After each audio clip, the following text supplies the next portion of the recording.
Let me tell you about Sarah. She's someone you might recognize, maybe even see in yourself. A person who always seems to be there for everyone else, no matter what. She's the friend who always helps, the one who shows up with a listening ear or a helping hand, no matter how busy her own life gets. She's the colleague who stays late, picking up the slack, making sure the team meets every deadline, even if it means sacrificing her own rest. She's the family member who drops everything, leaving dinner half-eaten, rushing out the door, always ready to help, even when it means putting her own needs on hold. Sarah says yes to everything, baking cakes for birthdays, helping friends move on weekends, taking on extra work when no one else volunteers. Her calendar is packed, her to-do list never ends. On the outside, she looks like a superhero, always smiling, always reliable, the person everyone counts on. People admire her energy and generosity. But inside, she's exhausted, stretched thin, and the joy of helping is fading into resentment. The weight of constant responsibility is heavy, and it's starting to show. The guilt is crushing. Saying no feels selfish, almost unthinkable. She worries that if she stops, people will be disappointed or even angry. She fears disappointing people, so she keeps saying yes, even when her heart is screaming for a break. Each yes chips away at her energy, but she can't seem to stop. Many of us fall into this trap, believing our worth is tied to how much we do for others. We measure our value by our usefulness, not by who we are. We're praised for putting others first, so guilt washes over us when we even think about saying no. Compliments feel hollow when they come at the cost of our own well-being. This guilt convinces us we're letting people down, so we choose our own discomfort over someone else's disappointment. We become experts at hiding our fatigue behind polite smiles. But always saying yes isn't sustainable. The more we give, the less we have left for ourselves, and eventually, something has to give. It leads to burnout and unhappiness. The spark that once fueled our kindness dims, replaced by exhaustion and frustration.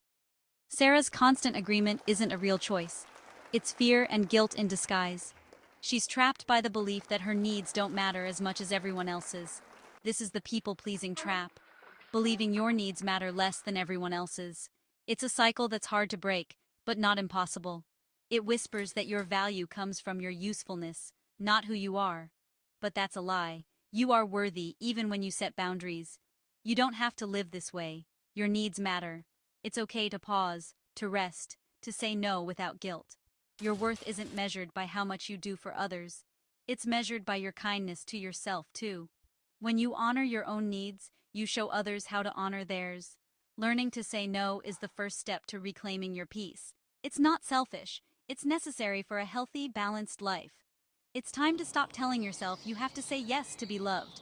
True connection comes from authenticity, not endless sacrifice. You can choose yourself too. And when you do, you'll find that the world doesn't fall apart. Instead, you finally have space to breathe, to grow, and to truly enjoy the moments you say yes to. The habit of saying yes when we really want to say no often starts in childhood, long before we even realize it. As children, we're eager to please the adults around us, parents, teachers, and caregivers, because their approval feels like safety and love. We're taught to be polite, to share our toys, to not cause trouble, and to put others' needs before our own. These lessons are meant to help us get along with others, but sometimes they teach us to ignore our own feelings. Over time, these lessons can twist into a belief that our main job is to make others happy, even if it means sacrificing our own comfort or desires. We start to believe that saying yes is the only way to be liked or accepted. Saying no feels like rebellion, like we're breaking an unspoken rule. We worry that if we refuse, we'll be rejected or judged harshly by those around us. We're wired to belong, so we fear being seen as difficult, uncooperative, or even selfish. The desire to fit in is powerful, and it can override our own needs. Saying yes feels safer, like a guarantee we'll be accepted and included. It's a way to avoid standing out or drawing negative attention to ourselves. We also say yes to avoid conflict. Arguments and tense conversations are uncomfortable, and many of us would rather keep the peace than risk confrontation. It seems easier to agree than to risk awkwardness or tension, especially in group settings or at work, where harmony feels essential. But these small moments of saying yes when we mean no add up over time. Soon we find ourselves overwhelmed, sacrificing our own peace and well-being for the sake of temporary harmony. Sometimes we say yes simply because we haven't taken the time to define our own limits. We're not always clear about what we want or need, so we default to pleasing others. Without clear priorities, other people's needs and requests can easily take over our lives, leaving us feeling drained and resentful. It's like pouring from an empty cup. Eventually, there's nothing left to give, and we end up exhausted, unable to help ourselves or anyone else. Understanding your own needs and boundaries is the first step to breaking this cycle. Taking time to reflect, journal, or simply sit with your feelings can help you reconnect with what truly matters to you. Remember, it's not selfish to care for yourself. It's essential. When you honor your own needs, you're better able to show up for others in a genuine way. You can't give what you don't have. Protecting your energy and well-being isn't just good for you, it's good for everyone around you. Start by checking in with yourself before you agree to anything. Your well-being matters, and learning to say no is a powerful act of self-respect. Always saying yes comes at a cost. Resentment builds up. You start to feel wronged, annoyed, even with people you care about. Chronic stress follows, as your to-do list grows and your energy drains. Your body suffers, headaches, trouble sleeping, constant tension. You lose touch with your own needs and identity, becoming the helper instead of yourself. Your self-worth becomes tied to being needed. The biggest cost? Losing your own life to obligations that bring no joy. Every unwanted yes is time you can't get back. Don't let your life fill up with things that don't matter to you. One yes at a time, you can reclaim your time and your happiness. Burnout isn't just tiredness, it's total exhaustion, the end result of endless yeses. Joy fades, everything feels like a chore, and cynicism creeps in. You become irritable, unfocused, and even sleep doesn't help. Socializing feels impossible. These are warning signs. Your system is begging for a break. People pleasers ignore these signals, pushing through for others. But you can't run on empty forever. Burnout forces you to stop when you won't stop for yourself. Recovery is slow and hard. It takes more than a weekend off. Preventing burnout means learning to say no and set boundaries before you reach the breaking point.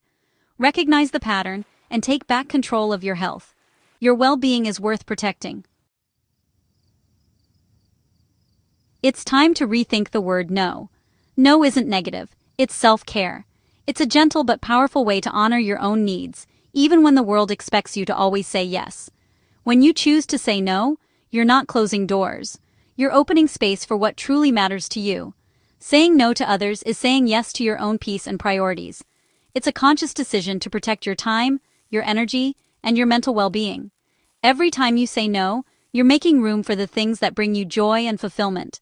Remember, no is a complete sentence.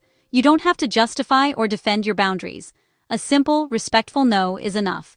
You don't owe anyone a long explanation. Your reasons are your own, and that's perfectly okay. Trust yourself to know what's best for you. Trust that your limits are valid. Setting boundaries is a sign of self-respect, not selfishness. It's about honoring your own needs so you can show up as your best self. When you say yes but mean no, you're not being authentic. You're betraying your own needs, and that can lead to resentment and burnout over time. Real relationships are built on honesty, not endless availability. The people who truly care about you will respect your boundaries and appreciate your honesty. Saying no teaches others how to respect your boundaries. It sets a healthy example and encourages mutual respect in all your relationships. Think of your energy as a bank account. Every yes is a withdrawal.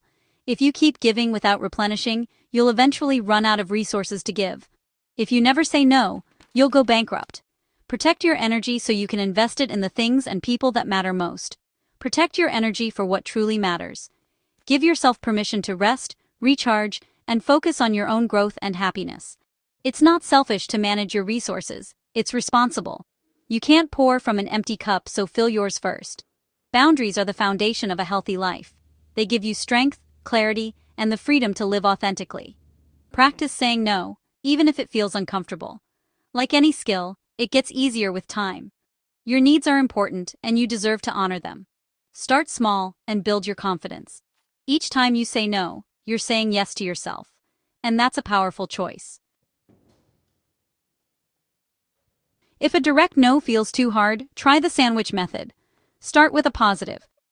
Thanks for thinking of me. Then, your clear no. I can't take this on right now.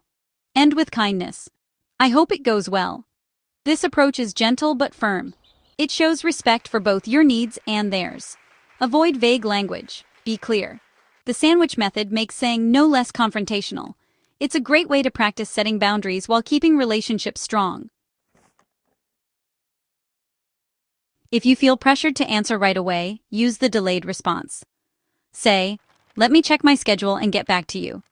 This gives you space to consider your own needs before agreeing. Use this pause to ask yourself, "Do I want to do this? Do I have the energy?"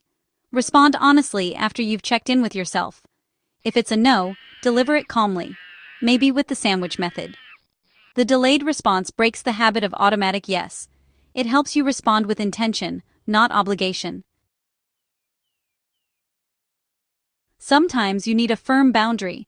This isn't about being rude, it's about being clear and direct. Use I statements. "I can't stay late anymore. I need my evenings to rest." Consistency is key. Stick to your boundary, even if others push back. If someone tests your limit, calmly repeat it. You're not responsible for their reaction. Your job is to communicate your needs respectfully. Setting firm boundaries is empowering.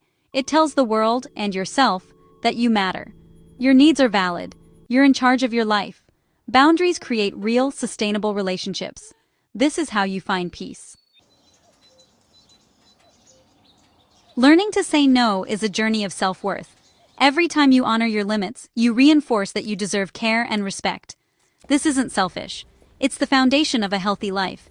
You can't give from an empty cup. Progress, not perfection, is the goal. Celebrate small victories. Every pause, every honest no.